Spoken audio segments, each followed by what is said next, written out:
We are a domestic Chinese PSP, so we've been around since 2007. So yes, the majority of our flow, probably about 60 to 70% at this stage, is still with Chinese merchants selling to Chinese consumers within China.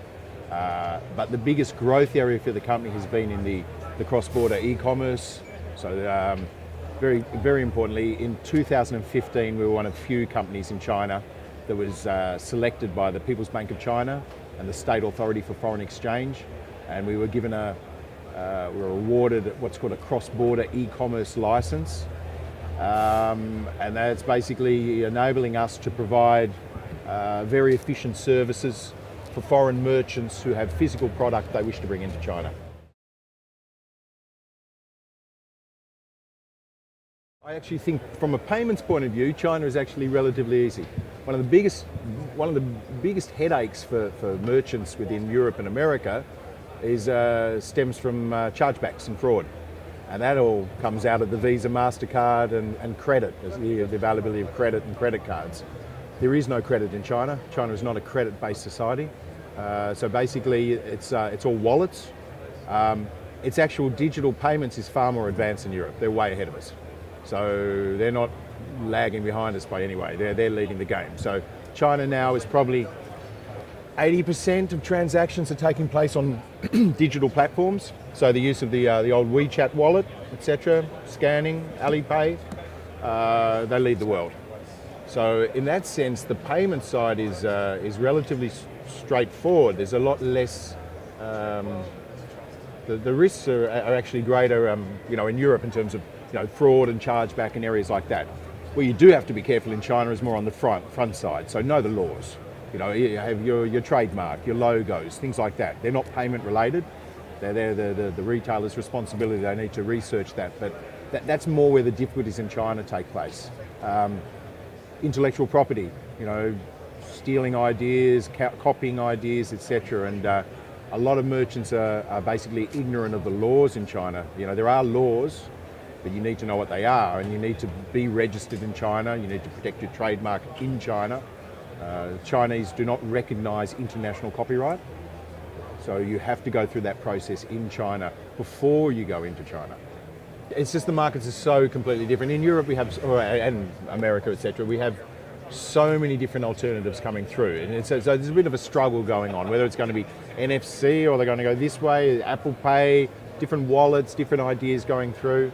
And of course, behind all that, you've also still got the domination, if you like, of the Visa and MasterCard, the scheme rules, compliance rules that are associated with the cards, etc. So it's not so much you would trial something in China. They're just completely different markets. China is a world unto itself. So their taste, their culture, likes and dislikes, etc.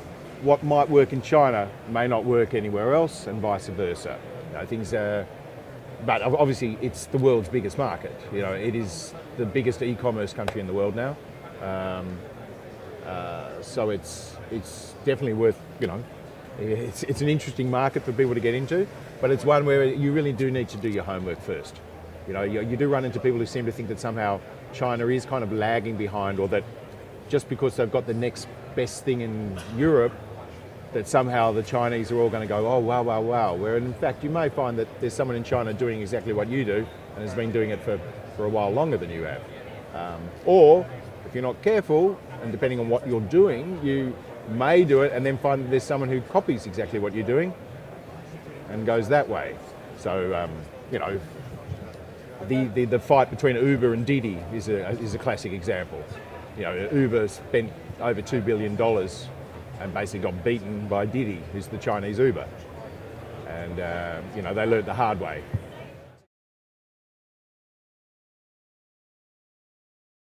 I find it a very interesting topic in the sense that within China there's things that they can do in China you can't do in other countries. It's a communist country. It's not a capitalist society. It's not a free market society. It's command controlled, etc.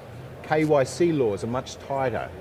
Big brother is watching type idea. So there's a whole different attitude culturally to the security of the phone.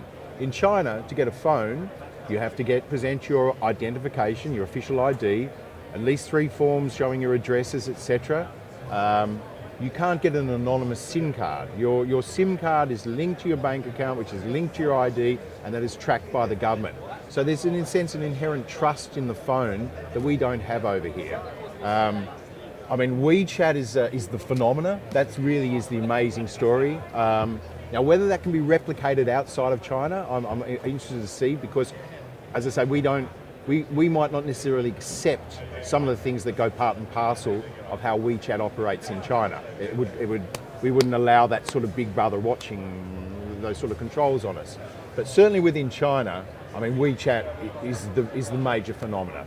I mean, they now have 900 million users on a daily basis, payments, 600 million transactions a day or something. You know, most of them are relatively small transactions, but the way that it's ingrained itself deep into the whole psyche within China is quite phenomenal. You know, it really is a fascinating area.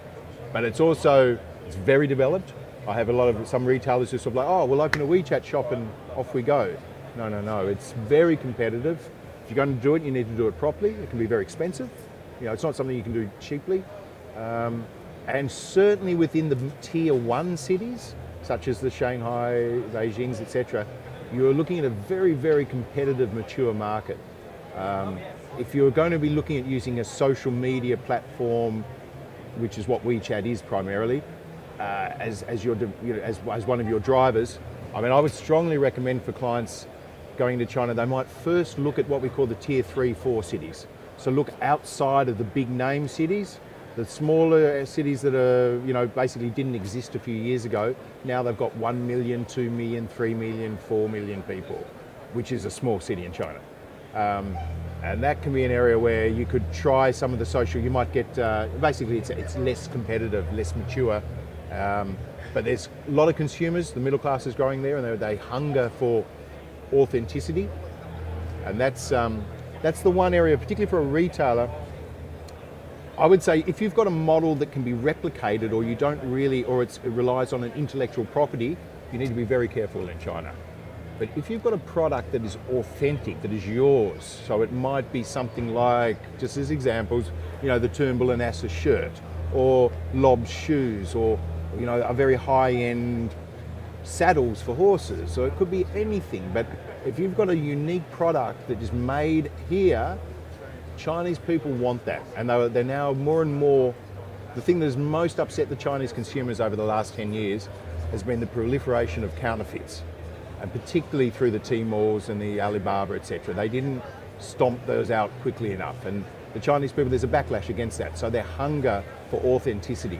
So if you as a retailer can really protect your supply chain and in a sense, guarantee to the Chinese person, so they feel that when they're clicking to buy, they really are going to be getting that genuine handmade shoe, or that tie, or piece of clothing, or whatever it might be. But it's that search for authenticity is really strong.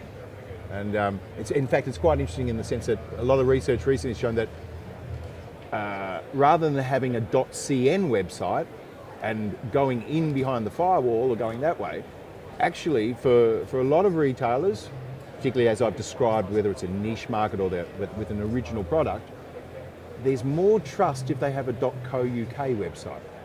The Chinese consumer will believe that more than if he's buying from a CN website for that type of product. When he sees CN, he might be thinking to himself, is it the real site? Is this really the company? Am I really buying this from Burberry or Hermes or Turnbull and Asser or whoever that is? Whereas if they go onto a co.uk website, it gives them that feeling that, yeah, we are really actually talking to the maker, and I'm going to, when I click and order it, I'm going to get what I want. And that's something if a retailers can really take advantage of now.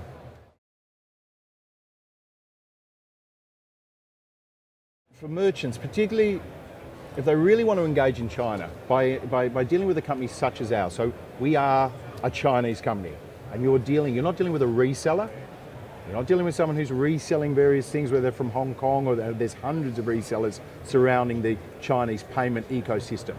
But by actually connecting with a company directly, signing a contract with the licensed entity, and this is an entity that in a sense has the blessing and the support of the People's Bank of China and the State Authority for Foreign Exchange.